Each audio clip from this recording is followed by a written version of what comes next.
പതിവില്ലാത്ത ഒരു ഒരുക്കം നടത്തിയതിൻ്റെ പ്രഹസനമാണ് പ്രിയങ്ങളെ ഈ നടന്നുകൊണ്ടിരിക്കുന്നത്. വേറൊന്നുമല്ല, ഇമ്മിണി ലിപ്സ്റ്റിക്ക് വാരി തേച്ചിട്ടുണ്ട്. ചിപ്പിയും കൊച്ചോളും ഒക്കെ വന്നിട്ടുണ്ട്. അമ്പലത്തിൽ ഉത്സവത്തിന് പോകാൻ ഒരുങ്ങുവാണ്. അവരിതൊക്കെ ഇട്ട് ഒരുങ്ങുന്ന കണ്ടപ്പോൾ ഒരാഗ്രഹം, ഇമ്മിണി എടുത്ത് തേച്ചിട്ടുണ്ട്.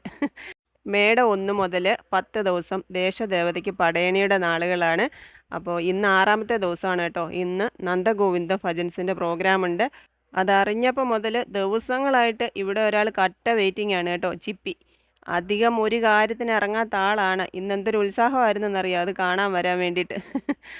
പ്രോഗ്രാം തുടങ്ങുന്നതിനും നേരത്തെ പോയി സീറ്റൊക്കെ പിടിച്ചിടണമെന്നൊക്കെ അറിഞ്ഞായിരുന്നേ. പക്ഷെ അന്നേരം നല്ല കനത്ത മഴയായിരുന്നു ഇവിടെ. ആ മഴയൊക്കെ കഴിഞ്ഞ് നമ്മൾ വെറുതെ ഇവിടെ വരെ വന്ന് നോക്കാം എന്ന് വിചാരിച്ച് വന്നതാണ്.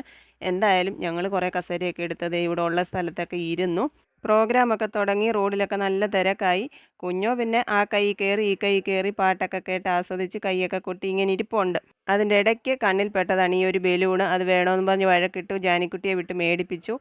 പിന്നെ ഉത്സവത്തിന് വന്നാൽ ഒരു പൊതി കപ്പലണ്ടി ഇല്ലാതെ എങ്ങനെ, അതും വാങ്ങിച്ചേട്ടോ. അവരുടെ പ്രോഗ്രാമിൽ എനിക്കിഷ്ടപ്പെട്ട 2 പാട്ടുകൾ ഞാനിവിടെ ചേർത്തിട്ടുണ്ടേ.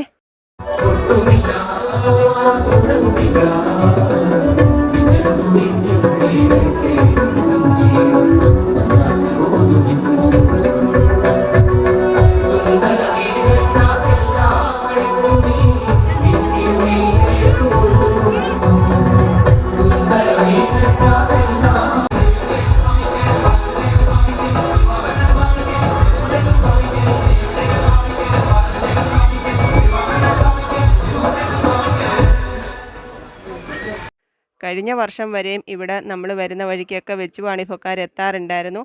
അത് കണ്ടുകൊണ്ടാണ് നമ്മൾ ഇങ്ങോട്ട് കയറി വരേണ്ടത്. പക്ഷേ ഇത്തവണയാണ് അതെല്ലാം പടയണി ഗ്രാമത്തിലോട്ടാക്കിയത്. കാരണം വേറൊന്നുമല്ല, കോലം ഇറങ്ങി വരുന്നത് ചൂട്ടുകറ്റകളൊക്കെ കത്തിച്ച് അതിൻ്റെ അകമ്പടിയോടെയാണ് ഇറങ്ങി വരുന്നത്. അപ്പോൾ വണ്ടികളൊക്കെ പാർക്ക് ചെയ്തിരിക്കുന്നതും കടകളും തിരക്കും ഒക്കെ ഭയങ്കര അപകടം ഉണ്ടാക്കും. അതുകൊണ്ടാണ് അതൊക്കെ അങ്ങോട്ട് മാറ്റിയത്. എന്തായാലും ഇത്തവണ അധികം കാശ് അവിടെ ചിലവാക്കേണ്ടി വന്നില്ല. നമ്മൾ അങ്ങോട്ട് പോയില്ല. അത് അമ്പലത്തിൻ്റെ മുന്നിൽ കൂടെ അകത്തോട്ടൊരു വഴിയുണ്ട്. അങ്ങോട്ട് കയറുന്നിടത്താണ് പടയണി ഗ്രാമം. ഇതൊക്കെ കഴിഞ്ഞ ദിവസങ്ങളിലായിട്ട് പടയണി തുള്ളിയ കോലങ്ങളാണ്. ഇതിലാ വരച്ച് ചേർത്തിരിക്കുന്ന ചിത്രങ്ങളും ഇങ്ങനെയുള്ള ഒരുക്കങ്ങളും ഒക്കെ കാണുമ്പോൾ ഇവിടെയൊക്കെയുള്ള കലാകാരന്മാരുടെ കഴിവിന് ശരിക്കും അതിശയം തോന്നാറുണ്ട്. എന്തോരം ക്ഷമ വേണം ഇതൊക്കെ ചെയ്തു തീർക്കാൻ.